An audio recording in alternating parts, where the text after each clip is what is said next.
Kate Rasco. Kathy Ann Harris. Present. Randall J. LeBlanc. Present. Daniel P. Rod. Present. Chairman Vidal. Present. You have 4 present, 1 absent. Mr. Chairman, you have a quorum. Thank you very much, Mr. Clerk. Councilor Harris, make a motion to approve the minutes from 11/19/2018. All in favor say aye. Aye. Opposed say no. The ayes have it, thank you. All right, so clerk, what do we have? I believe people are here to talk about the tabled resolution regarding paving resolution. All right. Councilor LeBlanc makes a motion to take the paving resolution off the table. All in favor say aye. Aye. Opposed say no. Thank you, Councilor LeBlanc. Thank you very much. Through you to Attorney Casati, thanks for coming in. Would you like to make a motion to accept, hear from an off-committee member? All in favor say aye. Aye. Opposed say no. Oh, yeah, there we go, good call. Is anyone in the room taping or recording this?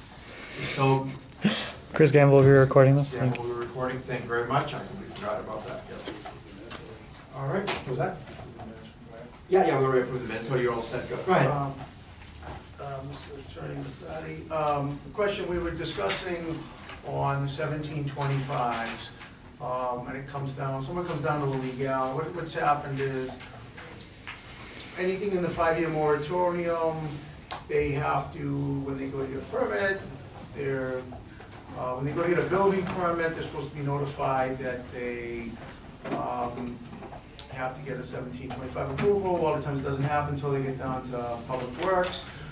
We've addressed that slightly. I don't know that anything's changed, but nevertheless, they come into Public Works, and they come in front of us, and what we do is we ask them a series of questions, and then we pretty much approve it. One of them on, I think it was Humboldt Street, in the whole time that it's been, was not approved. And basically, I believe after that the house ended up getting foreclosed, and then they had a dilapidated property on the street. And all the utilities that come in pretty much get approved. If there's a sewer issue, if there's an emergency, any of that, water lines, pretty much get approved. And it seems to be when there is a, more along the lines of a single-family home that gets torn down and they go to a two-family house on that lot, that seems to be, spends a lot of time and a lot of questions get asked here. So my thought on it is, and Councilor Vidal did a lot of work bringing that in. When he first got on the council and got it approved, because the problem, and correct me if I'm wrong, is that we had terrible patch jobs going on in the city from contractors and everybody, and the streets that were all done in less than 5 years. You're driving down them and your teeth are banging together again. So my thought is it worked, and it worked great. If we didn't have to do 1725s in here, and if somehow legally we could figure out how to have Mr. Chasen approve anything within the moratorium, if he could approve it with the 1725 approval, so it has a better paving standard, which is basically what we do here. Just take one step out of the process that's unnecessary. And National Grid, if you're a homeowner and you want to go and you want to, within the moratorium, you want to add natural gas, if your oil boiler goes, you want to bring a gas line in, although National Grid is not functioning well at the moment, to come in front of here, they had $4,000 to $5,000, and then the homeowner ends up paying that. So then they just stick with their oil, and or even homeowners that would not normally come in. A lot of them don't come in and what have you. But I think we could save a step if legalities. We could have 2 paving standards: the 1725, which is a higher one for anything under 5 years, and I commend Councilor Vidal for his work on that. I'm not trying to take away from that or change anything. It's just that having them come here, just a bunch of red tape and waste time, in my opinion. So if you could comment on that, if we could have 2 standards. Sure. Thank you. You can have 2 standards, and right now, for regular paving, if there hasn't been any repaving done within the last 5 years, you go under section 17-8, which the CPW director already takes care of. So having a separate standard for streets that have been paved within the last 5 years is perfectly legal. And it's also perfectly legal to have the CPW director be the person to enforce those standards. The only concern I had with the proposal that had been sent to me was that it appeared that there were two separate sets of standards being set up under section 17-25. If someone was going to comply with the 17-25 standards, the 5-year period, they would go to the CPW director. Yes. But if they wanted to do something less, under the 17-8, they would be coming to the city council, and that's where you run into trouble. Okay. You can't have two separate standards for the exact same procedure. Mm-hmm. Okay, so then it would be basically, anything within the moratorium would be, under the 5-year period, would be 1725, and anything else would be the 17-8. Yes, and the ordinance I drafted for you, because of the fact that you, it seemed to indicate you wanted to have some kind of possible relief, I don't necessarily recommend it, but I wanted to give you some language that would be usable.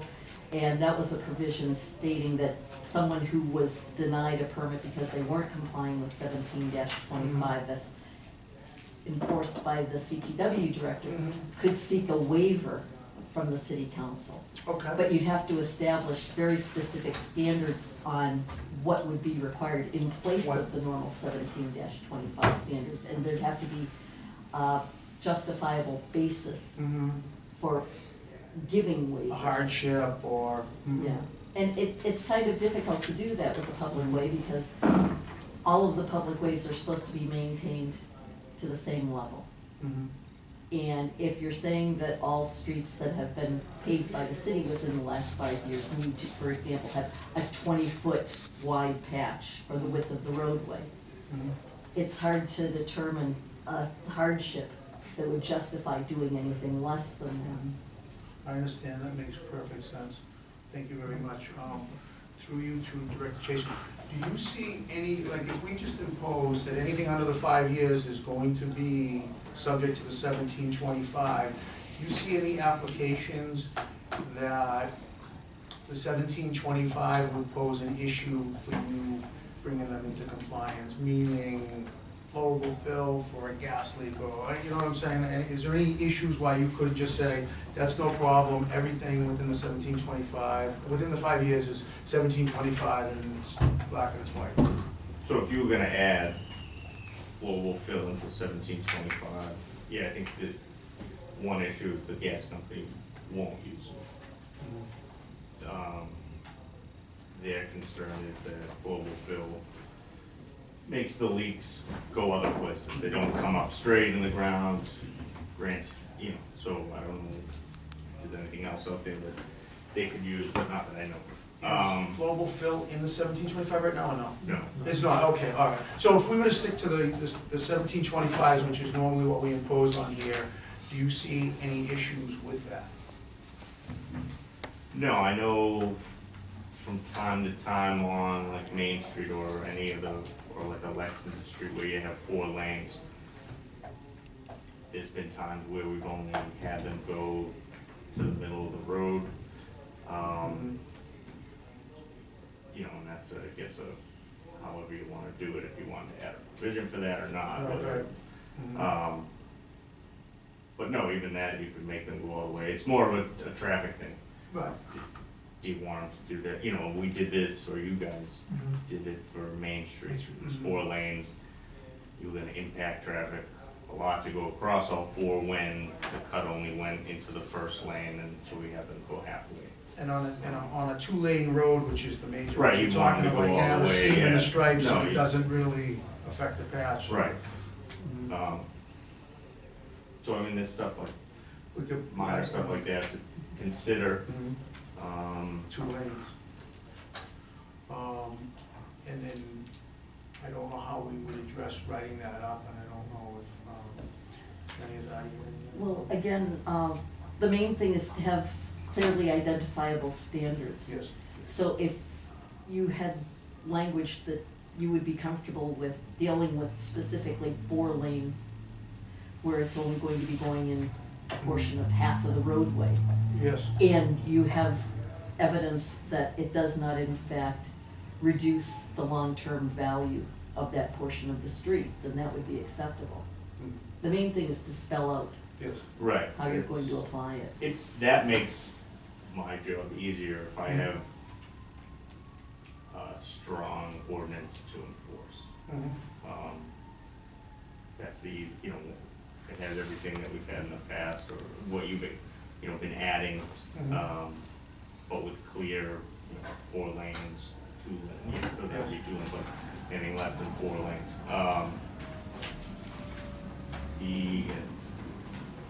Yeah, I think that's the main thing. The only other, and this comes up every once in a while, is, how people that want it, they're not doing water, sewer, they're only doing gas. Do we say, well, there's other options that you have, and you need to do that, or do we just let them cut it for gas because they want to change? Please elaborate. So, if you have a home on, make it different, Taunton Pond Road, that you've just paved, and the homeowner decides, I wanna change from oil to natural gas. So, prior to me, they told that person, no, they didn't have any water work to do, didn't have any sewer work to do. They said, you have other options, you can go to propane, you can stay with either, oil, Yes. and I think they ended up going with propane. But, I don't know when that was, it's just one that I've heard of in the past. If you wanna address that in the ordinance or not, or, that's one of those outliers where you could say no and they still have other options. Yes. I could say no and they still have other options, but. And is it something that if there was only one, if they came in to do a gas and the street was paved and they had been notified and, maybe Right. the boiler failed, is that something, well, that would be a different emergency, but is Yeah. that something that if they had one, it would be just the gas, which is sort of an option, if it was an emergency, that they could come in front of us, or is that starting to get muddy? Well, It's either that you it's could. really a policy decision. Right. Okay. If an emergency is identified and defined as Yes. a sudden Correct. event that you have no control over. Sure. So if your heating system goes out, you have to repair Yes. it. And Water source, same. there's a cost comparison. Water and sewer, not so much, because everybody has to have You the have to same have- water and right. sewer. So there's no difference. It really is in the gas and oil Yeah. situation. You could have a provision, if you wanted to, stating that if the person is switching, but they'd have to document the emergency nature, the system broke down, something of that sort, that would be possible. Thank you very much. I have no further questions this time. and I'll- Thank you very much. I want to look forward to Ward 8, Councilor Harris. Go ahead. Thank you, Mr. Chairman. Through you to Attorney Azadi. I need to take a step back. Okay, if we're talking about making an ordinance change, the work is to be done in committee, and I want to do that work here. Mhm. Councilor LeBlanc asked several, also some names by name. It asked the questions kind of around where his interests are, but the reality is, we need specific language, and we need to also talk about enforceability of that language, because the ordinance is really the heartbeat of this whole process. So please, entertain my indulgence here as I ask these questions. On 1725 today, can you clearly state in the sample ordinance language that you've already drafted, what the proposal for changes? So let's state what a current state is and what we're talking about proposing and when the bond would apply. Because I think then that may spark other questions. Bond's not this. Okay, so there's no bond here, because I noticed. That's no ordinance in this. Okay, so then for the 1725, so notice I'm asking these questions, right? So in the 1725, let's talk about what current currently state exists. and what you're Okay. asking. And then, Mr. Chairman, I'm gonna then pivot to, Director Chasen, and then ask about enforceability or any other needs. And we're gonna walk this just like that, Sure. okay? Currently, under section 17-25, the entire process is handled by the city council. Mhm. If a street has been repaved within the last 5 years, Mhm. and someone wants to open it, they have to come to the city council with a petition.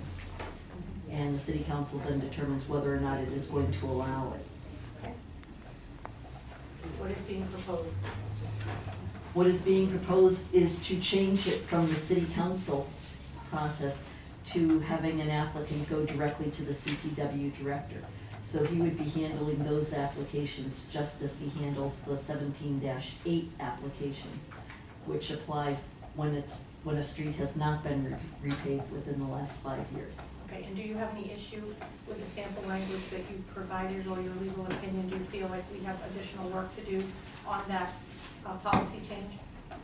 I don't think you have an issue with changing it to the CPW director, but you might want to identify more clearly the standards you want to have. From a paving standpoint? Yes. Are there any other standards we should be looking at? At this point, for that part, no, that would be it. Again, how deeply you want to go into it is a question. Construction standards are constantly changing. You may want to leave it to the CPW director to establish his own set of regulations, and then he'd be able to change them as needed based on changing That's technology. what I wanted to ask you. So we don't necessarily have to state those paving standards. We could Correct. leave that, should we choose to as a committee, leave that as a policy decision at the Yes. director of CPW. And he could move with the technology, if he or Yes. she could move with the technology. Okay. Is there anything else, Attorney Azadi, on 1725? For that, no, again, I did just want to mention one thing since the CPW director has already mentioned it.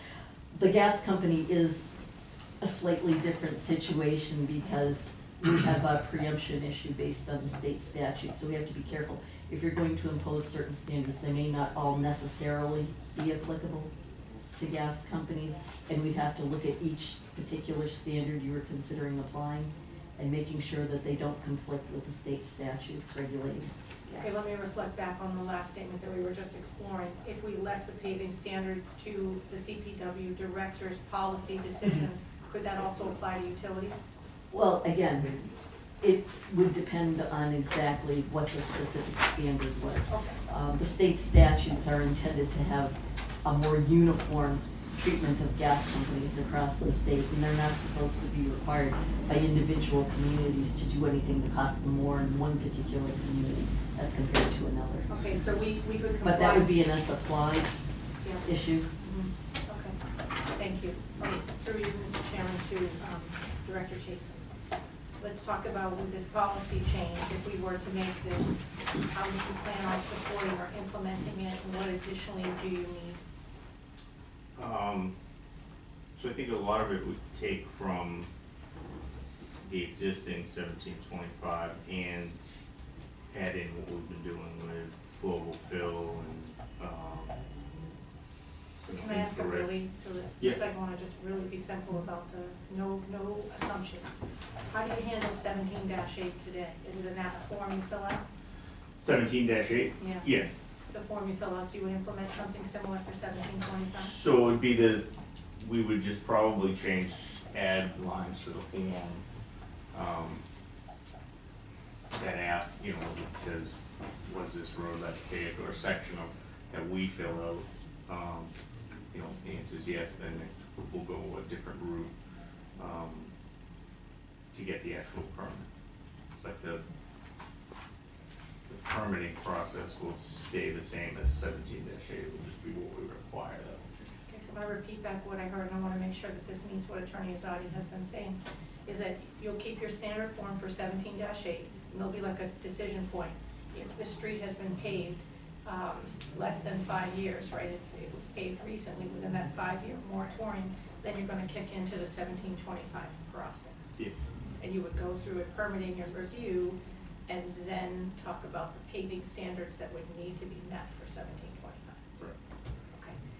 Anything change with 17-8, with this change, 17-8 would work the same way it does, we're just folding in 1725 into that process. Right, I think before everything got started, we write out the policy so that when contractors were coming in, we could have it there for them, so they knew what, you know, most of them know, most know what it's about now, but you know, we do get new contractors that come in and, so it will be documented and they could have a copy of it, or see the policy. Okay. Attorney Zadi, And is that- again, I was gonna say, if there were specific regulations that are enacted by US head of the department, they would be filed in the city clerk's office also, so they'd be available publicly to anyone, and if they're ever changed, then again, a new revised version would go to the city clerk's office, so the standards are clear to everyone. Okay, that's the policy change, the administration of the policy change and how you would implement the policy. And the regulations. And the regulations and the communication, where they would be housed and how we would be able to communicate outbound. So far, so Yes. good? Okay, so then, that's the administrative part of it. What do you need resource-wise to oversee the program and do the, because that's how you get the permit, that's how you go through 1725. Then let's talk about the inspection process, or how you're planning to ensure that those standards were met. Yeah, so earlier, 2018, we had a new position that was filled with an inspector, and that inspector has been covering all of the, or any 1725s that have come in, since that time. So, from start to finish, he's, you know, keeps in touch with them. I think the one out here started long before he was hired, but wasn't final paved until 2018 after he started, so he kind of oversaw that. And there may have been one or two other ones. So we keep that the same. There aren't an abundance of these that come in. I think, you know, the most was like 14 when we're talking about that we had 800 street opening permits that we give a year. It's not a huge change. You have to track them separately and watch them separately, but you know, workload wise, it will fit into everything else. Yeah, so just to respond to that, you know, it's probably replacing your evening meetings here, you'll just do the work during the day in your office. I heard you'll work with existing resources, there's no new resources to follow this process or Yeah. implement it or handle the inspection. No, it won't be, no, there won't be a big office change or, you know, I think we'll make everyone You won't aware have to that change there, what staff everyone has to do. knows the 1725, the people that, you know, work, in the office and the guys that go out in the field. You know, so there's no real learning curve except for, you know, if we decide to change something, which they'd be involved in. Okay, and then let's talk about the record keeping, so that sounds like those things, and the record keeping part of this is, you're in control, or you're the steward now of the forms, the application process, the approvals, and the inspections. Let's talk about how you house those, because if there needed to be, and where they get stored eventually, like what would be your plan, or have you thought through kind of how you're gonna manage that record base, because if there's a public information request or anything that happens, you need to be able to aptly respond. So it would be similar to what, you know, so it would go through Govern, which is our permitting right now. Yep. So everything is available that way. We keep a listing of every permit that's issued on Excel. Okay. 1725s I track separately, just so that I can, because then I hand them off individually to the inspector, just so they don't get lost in the shuffle. So that way they, you know, we wouldn't have to change much, if anything. Okay. If I could just interject, going back to your prior question. Yes, Attorney. Currently, under 17-25, the CPW director is required to oversee all of the work that's done under 17-25. So really, the only new component to it is that the application would actually be filed initially with the CPW director. Thank you for that clarification, so that's even more important, because I was going to governance next, but it sounds like we're not changing governance at all, Mhm. we're changing the application process. So when we talk about in community kind of where we're making these changes, I want just a very clear scope of what we're talking about, and then the impact to that scope. Are there any concerns that you have from an implementation management, if this were to be implemented, in 30 days. I'm not saying it's going to be, but if it were, are you prepared in all ways? Is there anything that we need to consider? Is there anything we need to discuss? Yeah, I mean, setting up the actual policy, and making those decisions on what we wanna do. Figuring out how, we handle the, it's just a gas issue that they wanna change to gas and there's no other work that's required. Those are the only concerns Thank you. that one.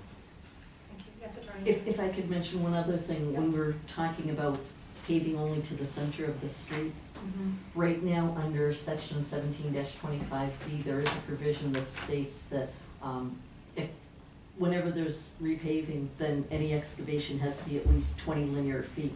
And there's a provision that the city council by a 2/3 vote can reduce that if it's deemed to be in the best interests of the city.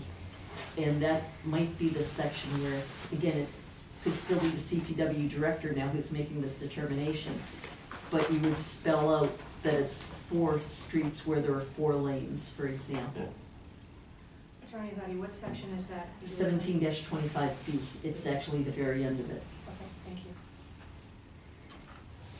Okay, so you're going directly to where my last question's going, which is exception processing. Thank you, Director Chason. So back to you, Attorney Zadi, through the chair. Where do you see the work needing to happen around exceptions? I'd like, in your legal opinion, where all the exceptions to this policy change need to focus? Well, the first thing would be something like the 4-lane road. If you Okay. determined as a general policy that a 4-lane road doesn't need to be paved for its entire width, if the work is only being done on one half of it, and industry standards show that's acceptable to maintain the integrity of the roadway, you'd want to spell that out. You wouldn't even have to have a waiver process. It would just be a formalized part of the requirements. Again, I tried to address it because it was asked in the request, a waiver process based on some kind of hardship. But again, as I stated at the beginning, it's hard to establish a hardship that doesn't impact the public needs. If a roadway that's been paved within the last 5 years needs to be 20 linear feet and needs to be that for a certain width, there has to be a basis for that determination in the first place. You want to apply that standard. It may be that you want to have some kind of a provision where under a hardship they possibly be given more time to do the work to make sure they have the funds to cover it. But then you put off the excavation itself until it was done, I would think. So in your opinion there, from the waiver process, I was wavering on a waiver process, because here we are trying to create streamlined standards, streamlined communication, streamlined processes and transparency, and then we're gonna give you an opt-out route. Right, and again, I don't recommend that. Thank you, that's what I need. Okay. You don't recommend that, you simply work with the standards and the timeline, and that would be working with Yes. Director Chason. That's how you think we Yes. should handle it, and not allow waivers to come back to the council. It is truly a CPW process. Yes. Thank you. No further questions. Thank you Mr. very Chairman. much. Counselor, can you please call Counselor? Counselor Brasco. Present. Thank you. Counselor Roman. Thank you. Thank you. Through you to the, Mr. Chason and Attorney Azadi. So, I guess a quick one to Attorney Azadi. So one of the issues the maker of the resolution mentioned was, the need for them to have to come in here with an attorney. And because the 1725 is what, a public hearing? Yes. Do they need an attorney for that? They're not required to have an attorney, no. Most people coming before the council feel more comfortable having an attorney speak on their behalf because they want to make sure that they comply with all of the requirements. Yeah. And what are those requirements really? In terms of this, it's really just appearing before the council and making a case. Yes. Which some people have done, many people. Yes, and having the public notice so that other members of the public can come in. For example, if you took a street like Lexington Street, which has been torn up and has had issues, I know. you could have 50 or 60 people coming in saying they don't want it torn up during those 5 years. And that's why I think a lot of times people will have an attorney because they want someone who they feel is more comfortable responding to those kinds of comments. Yeah. But again, it's not required. No, but the notice to those, say butters or those folks impacted, who does that? Right now, the only requirement, I think, is that the actual person who's seeking the permit is notified, and then you have the public posting. There isn't anything specifically going to abutters, is there? There is. Oh, there is, okay. How do you do the entire street, or do you only do the And section? is that required, or that's just what we do sort of as an accommodation? Direct to butters. So if you're abutting Okay, the so- excavation, so it's not the entire street. Yeah. And so the petitioner is required to give them notice? So Or do they just give you a list and you put that? the petitioner needs to go to the Board of Assessors and get a certified abutters list for people that directly abut the area. They need to draft a public hearing notice that they provide to us. They need to put the abutters on labels. Is that by council regulation? I think that it says that there needs to be a hearing, right? Right. 1725.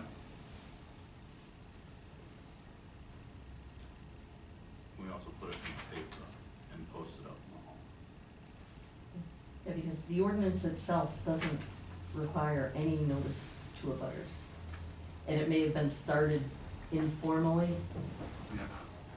but again, that may be something you wanna codify in an amendment to the ordinance if you do want abutters notified, because it will impact them if they're going over that section further on a regular basis. And so that was one of my points, just trying to clear that up, because I think that happens today.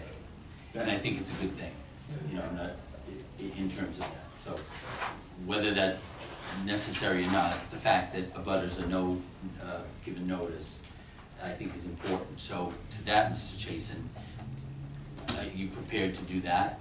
That changes things. Yes, I think it does, so keep that in mind, okay? So my only thing is that I can notify them, but what those people have to say, That's right. There'd be no mechanism. for them to- That's right, Right. we're gonna notify them and give them no opportunity under this, other than to call you and say, I don't want this, or whatever, you know, which put you in a. makes, it doesn't, it just, now you've taken something that doesn't change what I do to, it takes up a lot more time. Yes, so I want you to consider that, because I do think it's important. Someone's ripping up the road in front of your house, 20 feet, you could have a 15-foot frontage, and now we're requiring 20 feet, or even your neighbor across the street is gonna be impacted with the road ripped up in front of his house. I think those people need to be notified and be aware of it. So, Well, if I could just ask Sure. a question to clarify, right now under 17-8, when you issue a permit for a street excavation, No. do you notify anyone? So It would, that just. would, Exactly. just the amount of them would be nearly, Mhm. that's all we would do all day. is- you would do what, I'm sorry? If we did it as part of 17-8, 800 a year times 6, you know, we need someone that just sent out notifications for, but I know that's not what you're talking about right now. Okay, so, but keep that in mind, so that's one point we gotta think about in terms of writing this policy and what we're gonna do in terms of that, so. And so, also, you mentioned there's not requirement that they have an attorney, but many feel comfortable doing that, but as we just said, the process is really getting an abutters list, giving it to the clerk. You notify people, you send out the notice to the abutters. They draft, we give them a sample, but they draft the notice. Okay, but who sends those out? We do. Okay. Work on some. Right, so really what they're doing is getting the abutters list, drafting the notice, handing it to you, and done. And their piece is basically done, then they show up. Is that true, Yeah. essentially? Okay, just trying to get sort of the process and really what this means to people, so. And so as we talked about, so we'll have to deal with that middle of the road kind of thing and come up with that. So there are fees and, there are costs involved with this. So I think Attorney Azadi just had mentioned it, or somebody else here did, but how do we know that these folks have the money to do it? To do and provide these standards? And so that's another something that you're gonna need to assess. Because what happens if they go and do it and they don't do it right? So typically we would, whoever pulls the permit, it would be on that person. So that person has the permit, they're bonded with the city. If they do not do it, then we go after to their bond company and we hold the money against that. I'm sorry, say that again? So we'd go to the bond company, so you'd notify, you know, there's a law department is informed, we need to have a process. So you notify, you're going after the contractor and not the homeowner. Whether or not the homeowner pays them ends up being, it's not that it's not my problem, but my concern is with the street. This person dug the street with a knowing that he needed to do X, Y, and Z. Paving curb to curb, 20 feet wide, flowable fill. Yeah. If they didn't comply with that, we would notify him that with a letter. Hey, you didn't comply with 1725, please do so, or we're gonna contact your bond company. Yeah. You know, and then we'd go and eventually until we got to the bond company and said, this, you know, they're not responding, they did not comply with this, they had this permit, with these, you know, this policy that they had to follow and they have not, we would like it done and then it goes from there. The application and the permit are signed by the person who plans to do the To excavation. dig the excavation. So they have to, by signing, they are acknowledging and agreeing to comply with all of the requirements of the CPW department. Yeah. And you can tell from the patch whether they've, this flowable fill. No, someone has to underneath- be there and watch it. Oh, and so you have an inspector or something dispatched to do that? Yeah, because there's only, you know, I think at most that in the last, since 2016, we had 14 one year. They'll be in touch with that contractor to find out when they're gonna do it and be on site at that time. Okay. But yeah, other than that, you have to dig it up and find out. Yeah. And you just sort of made another point that flows into my next point here was, I think, so the essence of this, I understand where we're coming from and trying to make it easy for people, but two things I think I've noticed. Number one, we had a flood of these when we changed 2 years ago, I think it was 2 or 3 years ago that we changed. But quite honestly, we haven't had that many come in this year, right? 1725s? I don't know the exact number. 6 but- or 7, I think, Yeah. I'm not sure. So I think a couple things. Number one, the word's gotten out. I think that flood that we had come in, people kept saying, I didn't know. And quite honestly, it's because the city didn't do a great job in terms of communicating that. The building department still, I don't think, does a great job of communicating when people come in and say, I want to build a house and I'm gonna tear this house down, I'm gonna put in new gas and all that. The building department should be saying, and we've told them, handing them something right at that point. Check and see if your street was paved in the past 5 years, because if it was, you've got certain requirements. So I think if we can fix those issues, those true issues, then this kind of necessity of rewriting this policy and burdening you with, well, I won't say more work because it's probably just as much work for you, but, you know, doing that, again, if we can fix the issue, it's gonna lessen anyway, and we may not need that, so, And I know with the building department, whenever we update our list of what's been paved, we kind of have 2 lists that go. One is a full street from here to here, and I've condensed it to give it to them. I give them both, so I send them now 2 things whenever we change either list. But before, I never did send it to them before. So they get that paving street that has every street and when it was last paved, and also just a listing of streets under moratorium.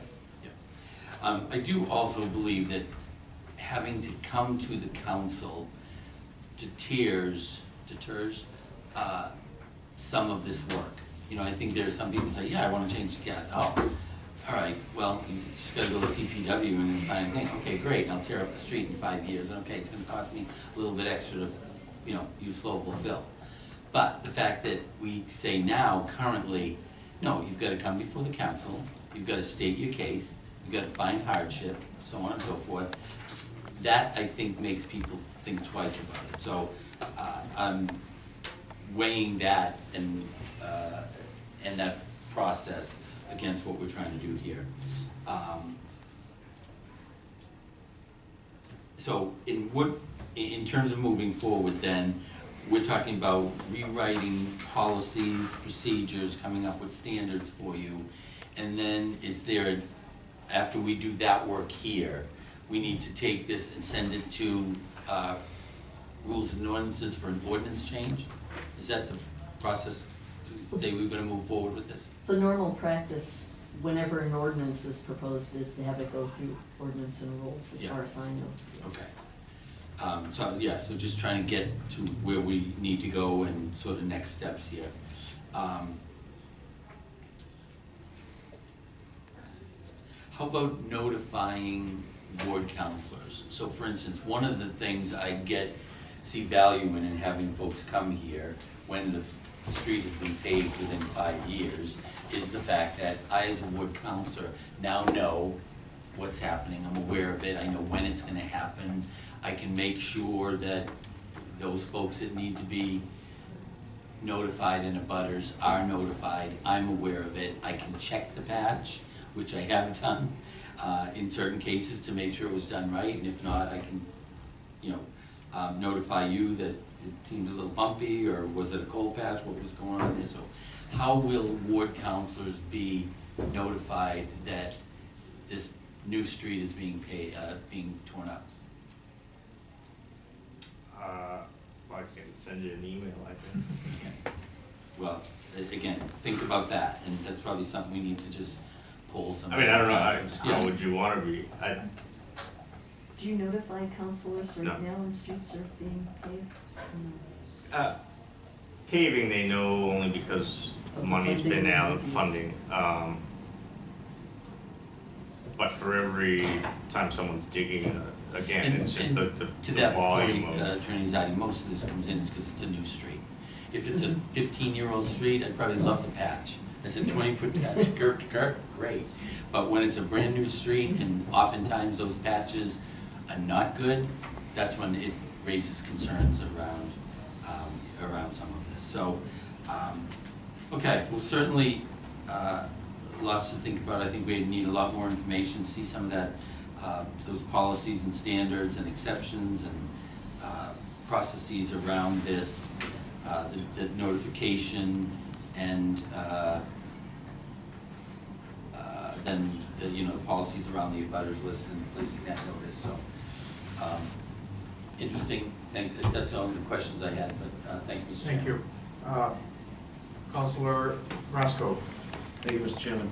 I think with all due respect to the council from Ward 1, he just answered his own question with regards to, you just simply said, why would somebody go out and get an attorney? And you're looking at it as a deterrent for somebody to come in for the additional cost to come in appear before this body, just for the fact that, they want to get, the street reopened within the past 5 years. We question and license and franchise people with Massport letters, a simple letter they're just gonna get to go to Massport, and we interrogate them like they committed murder. I mean, come on. It's very fearful for people to come in here and want to appear before the city council and state their case. And I think for what you just said, making it harder for people to come in here, and it just becomes costly. They want to hire an attorney. With all due respect to our city solicitor, I think attorneys love when we have rules like this. I mean, I think we have to start looking at what's easiest.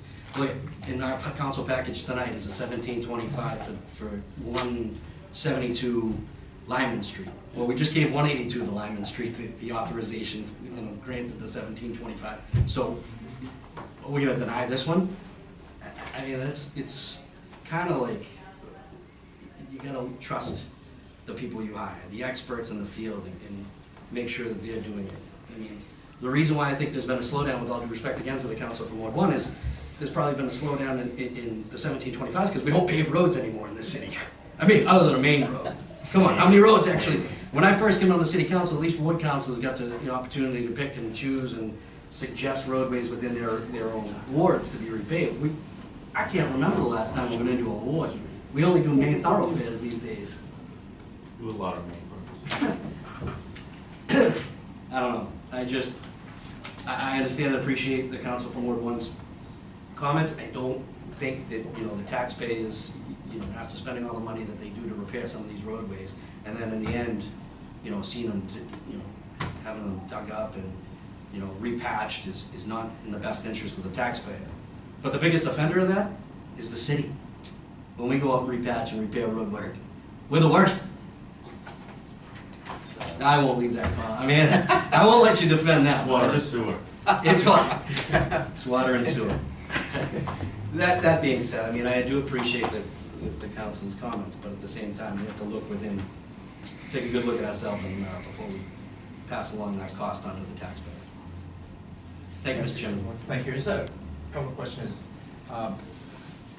Looking at the list of the 1725 that got passed here, when we enacted the 5-year moratorium, it was at 5. And then the loop that everyone got caught was in the middle, which is 17, in which we got 13. And now, this year we only had 7, including 180 linemen we just mentioned, that's coming up in front of us next week for a hearing. And my question to you is, Mr. Chatham, so that you will just approve them all? There's not really any, you just got, as long as they check off the list, everything will pretty much get approved. So, I originally said yes, and for the most part, yes. The only question I had to myself was someone coming in just for gas, with his other options for him. That's why I brought it up earlier. You know, and where it was done in the past, so that would be my only question of it. So that one would either be yes, we approve them, or no, we don't approve them. And the input from the abutters, it wouldn't be necessary in this streamlined process, is that correct? So their input, they can have it. I need to stay consistent with how we do things with every applicant, not make my decisions based on what the abutters are saying. Okay. I mean, if I was in a abutter, yeah, I wouldn't want it either, but, you know, a roadway that's been recently paved within the last 5 years, everyone should have an issue with that.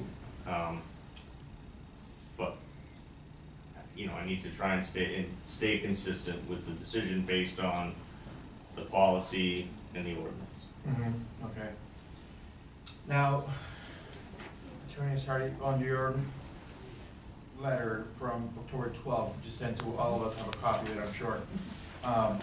You stated that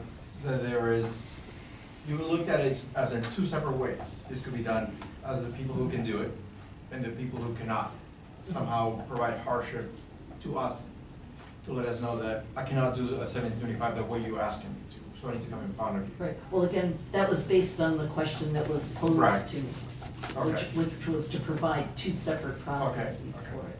All right, so that was you were just covering that to make sure that that was the case there. Now, Mr. Chatham, the other question, the last question that I have was, if this were to go towards you, and if, again, my concern is with the input from community members, from abutters, from people who live in the street or in the neighborhood, and they just want to make sure that they're okay or not with it. And this is why we have public hearings, we have input from our community member, from the resident that gets heat as part of this. The fact that we only have gone to 6 and then 7 being next week, in a 12-month period, is that usually the norm? I mean, when we were at 3 years, do you remember or anything like that? Going 6 or 7 per year, or do you see? I think it was probably about the same. I mean, Okay. I don't specifically remember. But last year was a big one, we had a lot of, because I think it was a lot of people got caught in the middle of when we switched from 3 to 7, to 5, I'm sorry, I think that's where it was. Okay, all right, so we're not really looking at, I'm looking at the list of the ones that we have approved here since I've been here, and, the majority of them, 17 is when we had a lot of them, and at that point, we were wondering what's going on, and it was just, I don't know, having so many, having people switching from the 3 years, they didn't know, well, I think a lot of people out now. And we got one more, as Councilor Brasco said. I think those were my only questions that I had. Usually I will relinquish the chair, but very simple answers that I was looking for. Councilor Harris, you have another question? Yes, I do. So I'd like to go back through you to Director Chasen. When we were talking about communication, right, and it was raised by a ward counselor here, and I'm a ward counselor, right? Imagine that. So I too have to be concerned about how we communicate. But I want this to get easier, not more complicated. I do think it's been made complicated, and we're trying to find our way to a streamlined process that will meet the legal needs of the city, but also make it a little bit easier to do a little bit of business in the city of Waltham. So with that said, I want to go back to a prior comment that you made. You do keep a spreadsheet or some sort of log of your 17-8s and your 17-25s, right? Or the 17-25s, Yeah, so but 17-8, you keep a log. There is every permit that's processed, so whether it's 1725 or 17-8 goes into that Yeah. permitting database. It's also, on govern separately. But then we also, for the 1725s, just to try, so I myself keep a list as the, when Joe, the assistant city clerk or the clerk, sends me where I have to comment on each of the 1725s. I try and log that in so that I know, once this permit comes back around, I'll track it separately and then be able to keep an eye on it, or have the inspectors keep an eye on it to make sure. So with that process, I'd like to, because you were encouraged to kind of think about a communication plan, I'd like to make a suggestion, and maybe it's something you can look at. I don't want any more emails, and I definitely don't want 1725s emailed to me, 1Z, 2Z, 3Z, 4Z. I mean, I get enough email as it is right now responding to that. I prefer, and maybe this can be something that can be looked at, we have a city website. We have the ability to communicate with everybody real time by loading that list up and where it is in process, just a simple little grid or spreadsheet. And ward counselors can learn to fish and go out there and see where the 1725s are in their area, as well as see anything that's going across. So, usually we fix one process, but we could potentially make another process more complicated. I'm not in favor of receiving another email, especially as these come in either fits and starts or a steady stream as it's been recommended. I don't think you can predict how many you're going to have every year.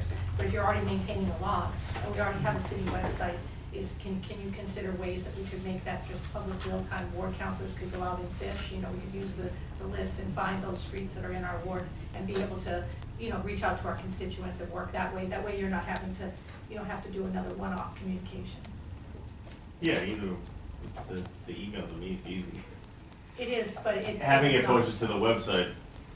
But I'm thinking of a way of you have to address two pieces. One, you need to think about the ward counselor, but two, because the ward counselor is going to be dealing with the constituents, but also the constituents.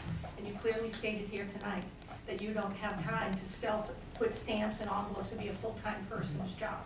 Well, if you're doing the 800, yes. Right. So what I'm suggesting is that if you already have this grid or this log, just having that kept, that spreadsheet just made available on the public website, we all could work from that same spreadsheet. Community could be informed. It could have a section saying, here are upcoming 1725s. The public goes to the city's website all the time, and we can certainly use social media to promote that so people know where to go, and the ward counselors could take a look at that. If you just consider that, Yeah. I think it's a very simple way of, again, trying to make this more complicated process simpler. Thank you. Thank you. Second time around, Councilor LeBlanc. Thank you very much. Through you to Director Chasen.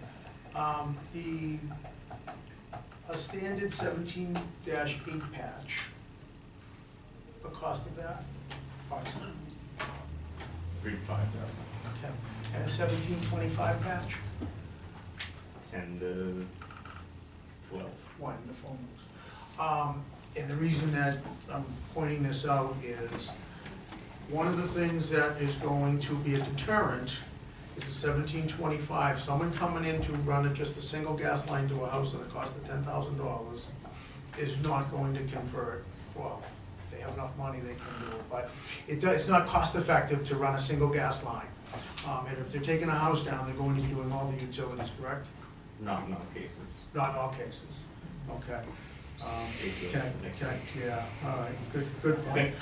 So, well, my point is, so doing a 1725, it's gonna cost $10,000, you're not gonna get a ton of gas lines in at that. Just the- Yeah, I mean, me personally would, unless I really wanted gas, I guess, but, yeah. For $10,000, no return.